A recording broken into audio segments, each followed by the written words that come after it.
Taurus, tignan po natin kung ano yung mensahe para sa iyo ngayong second quarter of 2024. April, May, and June. Keep in mind po na ito ay general reading lamang. So, hindi po lahat ay makaka-relate. So, be open-minded. Pwede nyo rin pong panoorin yung inyong moon, rising, and Venus sign. Kasi yung iba sa inyo, pwedeng mas dun kayo makaresonate. So, clear muna po natin yung blockages, yung mga negativities sa life po ninyo bago tayo mag-start at dito sa space natin. This is for you, Taurus, Sun, Moon, Rising, and Venus sign. Pinatanggal na po natin lahat ng negativities. Okay. Sa mga hindi pa po nakasubscribe dito sa ating channel, please subscribe na po kayo. And pa-like na din po ng ating video. At sa mga nais pong mag-avail ng ating private readings at ng ating Evil Eye Amulet, ayan po. Makikita nyo po yung link sa description box, my Facebook page, and my email. Tingnan natin. Okay, energies by April, May, and June. Meron tayo ditong habits by April, May. We have reciprocity. And by June, we have detachment. Tignan muna po natin kung ano ba yung energies pa by, ayan, by April muna po tayo. So, tabi muna natin yung mga cards natin na yan. Tignan po natin kung satisfied ka ba sa mga ganap sa life mo ngayong April, Taurus. Satisfied ka ba? Actually, medyo yung iba sa inyo, sinasabihan kayo dito na satisfied naman kayo. But the thing is, may mga bagay kayo dito na dapat talagang isikreto, Taurus. Ayan po. So, may mga plans kayo or may mga sisimulan kayo, wag nyo munang i-share yan sa ibang tao kasi daw sinasabi sa inyo dito na mabablock siya. Ayan po, mabablock siya ng mga tao na sabihin natin kahit kaibigan mo pa yan, family members mo pa yan, wag mo munang sasabihin. Okay, tignan pa po natin. Okay, mag-ingat lang din daw kayo. Actually, yes, for some of you, satisfied kayo. Some of you naman hindi. Tingnan natin. Kung meron daw dito, hindi ko alam kung itong tao ba na to is you request them na magbago, ganyan. Kasi kung parang pag walang pagbabago, nakikita ko sa'yo dito, Taurus, is aalis ka na ng kusa. Parang alam mo yung hindi mo na ipagpipilitan yung sarili mo at yung mga gusto mo towards the situation, towards other people. Tignan po natin, pagdating naman sa mga positive things na paparating para sa'yo. Or mga blessings, tignan po natin. Mga blessings po na paparating. We have computer. So, pwedeng meron dito, magkakaroon kayo ng opportunities sa internet. Pwede po na meron dito nagbablog. So, pwede po na ma-reach nyo na yung requirements, certain requirements ng in-applyan po ninyo na, ayan, kunwari, kung ano man tong vlog na to sa Facebook ba, sa TikTok, yan, ma-reach nyo na po yan kaagad. So, tignan pa po natin ano pa yung mensahe. At meron dito maaaring magkakaroon kayo ng bagong gadget ngayong month na ito. So, we have elevator. So, mabilis po yung pinapakita dito na pagbabago po sa life ninyo, Taurus. Ayan. So, may mga changes sa life mo because of computer, because of, sabihin natin, yung galing mo sa computer, sa galing mo sa pag-i-edit, kasi nga yung iba sa inyo pwedeng nagbablog po kayo. So, check natin ano ba yung reminder sa ni universe. Reminder sa ni universe. So, we have number 41. Sinasabihan ka dito na alagaan mo daw yung iyong sarili, alagaan mo yung tulog mo. So, baka kasi meron dito, mabilis nga kayong makatulog, pero mabilis din kayong magising. Meron naman dito, maaari pong may insomnia naman. So, 5 of winter. Sabi sa'yo dito, walk away from dishonest associations. Ito yun, no? Ayan. Realizing that what you thought you wanted isn't the best choice for your happiness. Something that's not worth the effort. So, may mga madidiscover talaga kayo dito. May mga marirealize po kayo. May realization kayo dito na yung akala mo na magpapasaya sa'yo, hindi pala talaga yun yung magpapasaya sa'yo, Taurus. Kaya, ayan po. Meron kayong mga ile-let go talaga dito ngayong month. So, tingnan po natin kung kamusta ba ang work. Kamusta po ang work? We have number 43. Marami naman sa inyo. Happy naman po kayo dito pagdating sa inyong trabaho. Ayan. May mga good news, may mga magpapa-excite po sa inyo. Tingnan natin, baka meron kayong mga bagong gagawin na projects or mga works na talaga namang mahahasa po yung skills ninyo or your mind. Sa family, we have naman 7 of spring. Ayan po, pagdating naman dito sa family, meron dito makulit. Meron dito matigas yung ulo. So, pwedeng pinagsasabihan po ninyo pero hindi naman nakikinig. Tignan natin pagdating naman sa mga friends. Pero nakikita ko naman dito, hindi naman kayo susuko sa taong ito. Pwedeng ito ay anak po ninyo, pwede rin naman na kapatid, ganyan. Or pwedeng parents mo, nagkukulit na. Alam mo yon. Tignan natin. We have number 3, pagdating naman sa friends, so pwedeng may mai-invite po sa inyo dito sa house blessings. Ayan po ng inyong kaibigan. Tignan natin, pagdating po sa love life, kamusta? We have Ace of Spring. Pagdating naman dito sa love life, yung mga single po dyan, sinasabihan kayo dito ni Universe, lalo na kung kayo ay lalaki, Taurus, mag-effort na daw kayo dun sa taong nagugustuhan po ninyo, baka maunahan pa kayo ng iba.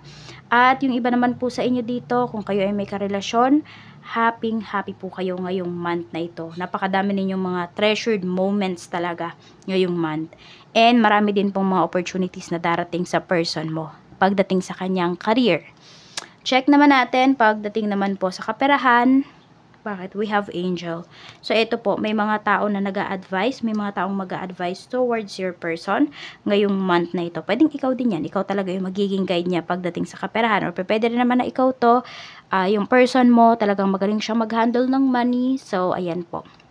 Pwedeng siya yung pinagkakatiwalaan mo. Or kayo to, pagkakatiwalaan kayo ng isang tao towards sa kanyang finances. We have the sun. Di ko alam kung meron dito nagtatrabaho kayo sa mga insurance, ganyan, sa bangko, saan pa. Or baka nagpa 5-6 yung iba sa inyo. Or kayo to, baka may loan, may loan kayo na kukuhanin. So we have the sun. Pagdating naman po sa health, sabi dito, okay na okay naman yung health mo. At yun nga, sinasabi lang sa'yo dito ni Universe kanina, diba, alagaan mo talaga yung iyong tulog. Ayan po, parang kapag umaga, be active talaga. Pero pag gabi na, medyo mag-lie low ka na talaga kasi kailangan ng katawan mo ng pahinga, Taurus. So, tignan po natin pagdating naman po sa business. Kamusta naman ang business po ni Taurus Spirit Guide? Ang business mo naman, we have King of Spring. So, napakaganda po. May windfall of abundance na paparating para dito sa iyong business. Madami ka pong mga unexpected supporter na paparating pagdating sa business mo. So, yung mga inaakala mo na hindi, sabihin natin, yung inakala mo na hindi papatok yung business mo, papatok pala talaga siya. Yung mga hindi mo iniisip na susuportahan yung business mo, sila pa po yung susuporta sa'yo. Tignan naman po natin by May kung ano ang mensahe para sa'yo. So, alisin lang muna natin ito. Okay. Check po natin, we have reciprocity. I want to have the equal give and take. So, meron dito very honest, unbiased na tao. Check natin kung satisfied ka ba sa month of May. Ito po ay guidance lamang, okay? Pwede nyo baguhin kung ano yung mga hindi ninyo gustong nakita, narinig po dito. May free will pa rin naman po kayo, Taurus. Tignan natin, okay, satisfied ka ba? Yes, satisfied ka dito. Kasi nga, nandun yung magkakaroon ba ng justice, yung mga ginagawa mo, okay? Or yung mga pinaglalaban mo, if ever mayroon man. So, tignan natin. Okay. Positive energies naman po, or blessings. We have baby. So, kung meron dito, ayan, merong gustong magkaroon ng baby. Ayan po, meron na pwede magkakaroon kayo ng baby. Kung meron naman kayong pets, pwede po na kung breed ninyo, ayan, pwedeng magkaroon. Mabuntis talaga. Tingnan natin, pagdating po sa positive energies, we have child. So, ayan, pwedeng, kung meron kayo dito, sabihin natin, hindi nakakasundo na anak po ninyo. So, Taurus, ngayong month na to, mas magkakaroon kayo ng bond with your kids. Parang sinasabi kasi sa inyo dito, ilabas nyo yung kulit ninyo. Ilabas niyo yung pagiging childlike po ninyo. Oo, yung pagiging makulit, pagiging maharot, ayan o. Diba? Para makakonect po kayo sa inyong mga anak. Tingnan natin kung ano, parang huwag kayo masyadong seryoso dito. Tignan po natin yung reminder sa'yo ni Universe. Reminder natin, Spirit Guide. Okay, Two of Winter. So, may mga, ano kayo dito, mga hino-hold back kayo. Kasi hindi po kayo makapag-desisyon ng maayos. Yun yung sinasabi sa'yo dito. Huwag nyo daw masyadong i-please yung ibang tao. Kasi mafe-feel ninyo na feeling trap kayo. Kapag ganyan, kapag feeling mo, kailangan mo laging i-please yung ibang tao. So, hindi ka talaga makakawala sa kanila at hindi ka magiging masaya. So, piliin mo yung bagay na magbibigay sa'yo ng peace of mind and piliin mo yung bagay na magpapasaya po sa'yo. Tignan natin kung kamusta naman ang work. Spirit Guide, kamusta naman po ang trabaho? Kamusta po ang trabaho ni Taurus ngayong May? We have Princess of Autumn. Medyo maging maingat daw, yun yung sinasabi sa'yo dito. Maging mitikulosa daw po kayo sa inyong mga trabaho. Ayan. Parang ganito, maging strict kayo kung oras ng trabaho. Sa inyong sarili. Or kung kayo yung dito, manager, kayo yung supervisor, maging strict kayo. Ayun yung sinasabi dito. Check natin. At meron naman kayo ditong mga maaasahan talaga ng mga coworkers po ninyo pagdating sa trabaho. Pero syempre, hindi naman natin sila pwedeng asahan the whole time, hindi ba? So, kaya maging, po kayo, maging parang in tune kayo sa trabaho po ninyo. Sa family naman, we have 9 of Summer. Sa family naman po, may mga wishes talaga dito na matutupad. So, yan nga, kung meron dito nagwi-wish na may makasundo nyo na yung family ninyo, makasundo nyo na yung mga anak ninyo, magkaroon kayo ng baby, ibibigay po yan sa inyo. Pwede rin naman sa family, baka merong gustong mag-business. So, makikita mo yung susuportahan ninyo yung isa't isa. Sa friends naman, we have 10 of Winter. So, sa friends naman, pwedeng may mga masusolusyonan kayo ng mga problema ng mga kaibigan mo. Pwedeng hindi nyo problema, sabihin natin, hindi mo problema, Taurus, pero problema ng iba mong kaibigan, maaring, magbibigay ka ng advice sa kanila. Kaya lang, kung meron ka ditong kaibigan na parang every time talaga na may problema siya sa'yo siya lumalapit, nasasanay na po, draw some boundaries. Kasi hindi na healthy, hindi niya nasosolve yung mga problems niya on their own, on his or her own. So, alam mo yon, hindi niya natututunan yung lessons niya. So, baka nabibigatan ka na sa problema nitong kaibigan mo na to. Alisin mo yan, i-lift mo yan kay universe kasi hindi mo yan problema. Hindi mo yan lesson, kaya hindi ikaw yung dapat mag-take niyan. Sa love life naman, we have Princess of Spring. Pasensya na po kayo kung may naririnig kayo naghihilik. Si Sugar po yan. It's time to go after your dreams. Pagdating naman po dito sa inyong love life. So, kung meron kayong nagugustuhan, meron kayong gustong ligawan nyo na daw po, sabi ni Universe. So, meron naman dito, maaring mas magiging malambing pa kayo sa isa't isa ng person mo. Mas magiging optimistic kayo pagdating sa inyong relationship, sa inyong mga plano. So, magkakasundo po talaga kayo dito ngayong month. Sa kaperahan naman, we have 7 of Autumn. So, sinasabi lang sa inyo dito, maging mapagpasensya po kayo. And huwag kayo masyadong mag-overthink, huwag kayo mag-alala ng mag-alala. Kasi lahat naman daw ng bagay ay, step by step yan. Hindi pwedeng mabilisan, lalo na pagdating sa pera. Kung gusto niyo ng easy money, di ba kadalasan ng easy money is yung gumagawa ng illegal. So, okay ba yun sa inyo, earth signs? Di ba hindi? Kaya, ayun, hintay-hintay lang daw, sabi sa inyo dito ni Universe. Kasi may paparating naman po na big amount of money para sa inyo. Or kung meron kayong mga in-invest, mag-grow din naman daw po yung investment ninyo. Kikita naman daw po kayo. Sa health nyo naman, we have 8 of Cups. So, meron kayong mga kailangan baguhin dito na habits din talaga sa inyong lifestyle. So, kung gusto ninyo maging more meaningful yung life ninyo, ang gawin po ninyo, tingnan ninyo, ano ba yung mga needs ninyo, ano ba yung mga wants ninyo, ano ba yung uunahin po ninyo. Okay, and also it's time to move forward na. Ito, yung iba sa inyo baka may iniinom kayo na gamot or herbal medicine na hindi naman na talaga nakakabuti sa inyo. So, you move forward na sa mga ganyang bagay. Okay, kailangan daw ng malaking pagbabago sa inyong health. Malaki, pero dapat siguro dahan-dahan lang yung pag-move forward natin. Huwag mong bibiglain. Kunwari, 'di ba, nag-switch ka na sa healthy meals, 'di ba? So, huwag mong bibiglain kasi magugulat naman yung tiyan mo niyan. Tingnan po natin pagdating naman sa business. Sa business, we have the Chariot. Success ang paparating para sa iyo pagdating sa negosyo mo ngayong May. Ayan o. Kailangan mo lang magkaroon ng dedication dito at disiplina. Hindi lang disiplina sa sarili mo, disiplina din sa mga kliyente mo at sa mga staffs mo. Ano yung disiplina sa mga kliyente? Kapag sinabi na ganitong oras, dapat ganitong oras nila pinipick up yung order nila. Or ganitong oras yung meet up ninyo, dapat nandoon na din sila.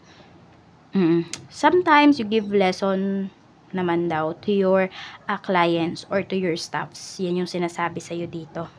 Sobrang ganda po ng negosyo ninyo ngayong month na ito. Matutuwa kayo. Hindi ko alam kung meron dito nagne-negosyo. Tapos yung parang binablog po ninyo yung inyong mga negosyo. Okay na okay din po yan sa inyo, Taurus. Parang kailangan lang talaga, di ba pag nagbablog ka, kailangan talaga makapal yung mukha mo, ganun. So yun po yung gawin nyo talaga. Oo, ano lang yan, tibay ng loob, kapal ng mukha. Ganun talaga. Kaya ayan po. So tignan naman po natin by June. Ayan. Sa June naman, we have detachment. I had to let this go so I could clear my mind. So yan, pwedeng pagdating yan sa mga material things. Maaaring may mga nile-let go na talaga kayo. Tignan natin kung satisfied ka ba sa June 2024 mo. Satisfied ka ba sa June 2024 mo, Taurus? We have number 21. Nakikita ko dito, satisfied po kayo. Meron din kayo talagang mga iiwan dito. May mga bagong journey kayo dito na haharapin. Ayan po. We have number 21. Napakagandang energy para po ito sa inyo. Meron talaga kayong mga lalayuan na. So, tignan po natin kung ano pa yung mensahe para sa'yo. Pagdating naman po sa mga positive things na paparating. Or blessings. Blessings po na paparating spirit guide. Meron din ako nakikita dito, maaring lilipat kayo ng bahay. Pwedeng nangungupahan yung iba sa inyo, yung iba naman po sa inyo maaring makakabili or makakapagpatayo na po kayo ng inyong bahay. Hindi man siya ganun kabilis, pero ayan po, pwede maumpisa na ng iba sa inyo. Yes. Saktong-sakto, nakita nyo ba? Bago pa tayo bumunot, is na-pick up ko na yan. So, pwede rin may mga uuwi naman dito. Kasi iba sa inyo, pwedeng may bahay naman na talaga kayo, diba? At komportable naman kayo dyan sa bahay na mayroon kayo. So, pwede lang po na may mga family members na uuwi or ikaw to, pwedeng nasa ibang bansa ka, uuwi ka ngayong June. So, tignan po natin ano pa yung blessings. We have money. Okay, so yung iba talaga sa inyo, magkakaroon talaga kayo ng pera because of your bahay. Pwedeng pinaparentahan ng iba sa inyo, yung iba naman po sa inyo, maaaring ibebenta ninyo. Or makakabili na nga po talaga kayo ng brand new house. Kung wala na kayong time para maghintay pa, or ayaw nyo ng stress, yung iba sa inyo, ayan, bibili na lang kayo. Pwedeng cash or pwedeng hulugan. Tignan po natin pagdating naman sa mga, sa reminder sa'yo ni Universe. Ano yung reminder sa'yo? Prince of Spring. So, sinasabi sa'yo dito na may mga bagay na kailangan na talaga ng immediate action mo. So, gawan mo na talaga po ng, ng action. Ayan po. At maging loyal ka daw dito.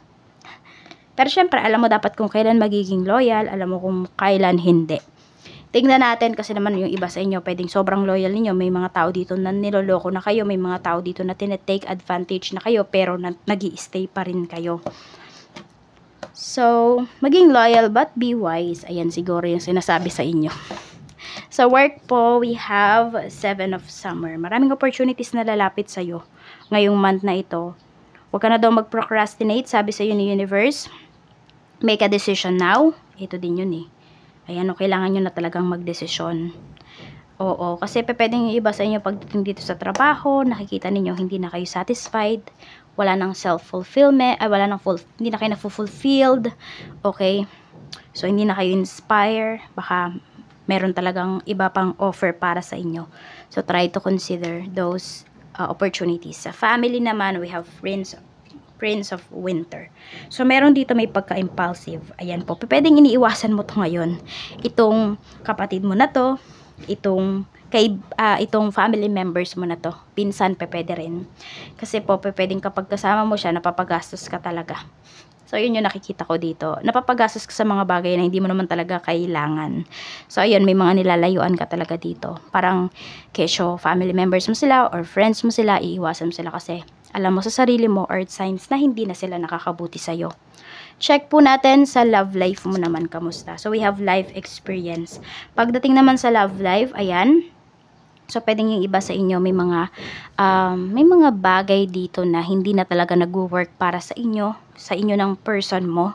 Okay? So, pwedeng meron naman dito, isang relationship na feeling mo talaga toxic na. So, yung iba sa inyo, it's either kung hindi nyo na talaga maayos, aalisan nyo na po. Yan. So, meron dito maghihiwalay. Yun talaga yung pinapakita dito. Kaya, tignan nyo kung kaya nyo pang ayusin nyo pa. Kung hindi na talaga, maybe it's time na talaga na, you step forward na or you move forward na. Kasi parang yung iba sa inyo dito parang hinihila kasi kayo pababa nitong person po ninyo. Sa money naman, we have unity. Ayan, pagdating naman dito sa pera ninyo, yun nga, kasi we have detachment. So talagang inaalam na ninyo ano ba yung kailangan ninyo, ano ba yung needs ninyo, ano ba yung wants ninyo, ano ba yung uunahin ninyo. Nandun na din na ang ganda ng approach ninyo pagdating sa inyong kaperahan. Oo. Yung iba sa inyo dito, nagbibigay naman kayo sa parents ninyo, pero kung ano lang talaga yung kaya ninyo. Yes. Pwede rin kayo ito ng mga kapatid mo, yung iba sa inyo kung meron na kayong kanya-kanyang pamilya or meron na kayong kanya-kanyang trabaho, so nagtutulungan talaga kayo dito. Yung iba sa inyo, ayan, magtutulungan kayo dito para mapagawa yung ancestral house, yung iba sa inyo, or kung may lupa po kayo, patatayuan ninyo ng bahay. Or pwede rin naman na paghahati-hatian nyo na. Basta meron kayong isang decision dito ng family members mo, or kung sino man taong mga involved dito sa pera mo, or sa pwede mong pagkakitaan. Yun yung pinapakita. Sa health naman po, we have 9 of Spring. Sa health nyo naman daw po, sinasabi dito, protektahan nyo po yung inyong health talaga. So, yun nga kung meron dito, diba, nung May, nagpalit na kayo ng diet ninyo. So, tuloy-tuloy nyo daw po ngayong June, yung sinasabi. Huwag nyo din naman biglain yung sarili ninyo na, ay, hindi ko na kayang mag-diet, hindi ko na kayang ganito yung kinakain ko. So, babalik nyo sa dati. So, hinay-hinay. Okay, pag-isipan po ninyo. Kasi, yun nga, sabi nga dito, diba, kailangan ninyo is self-discipline. So, sa business naman, the Hermit, sa business, focus talaga. Hanap daw kayo ng mentor ninyo sa business. Tapos, maging committed daw po talaga kayo sa life purpose ninyo. Maging committed kayo dito sa inyong business. Kasi, sabi ko nga, mag-grow talaga yung business ninyo. Diyan talaga kayo yayaman. Oo. At, ito po yung inyong lucky colors. Blue, green, and red. Yan po yung inyong lucky colors for this second quarter. At ang lucky day nyo naman ay Wednesday and Saturday. At lucky numbers nyo, we have 16, 5, 9. Actually, marami pa yan, diba? Tingnan natin kung meron pa dito. 16, 5, 9, 19, 7, ayun, yun yung mga lucky numbers nyo. And we have 11, 43, 25, 3, and 41. 21. Yan po yung inyong mga lucky numbers. At mag-wish na po kayo dito sa ating wishing candle. This is for you, Taurus. Mag-wish na po kayo. Kahit ano yung i-wish ninyo, okay lang. Basta makakabuti po yan para sa inyo. At wala naman kayong maaapakan na ibang tao.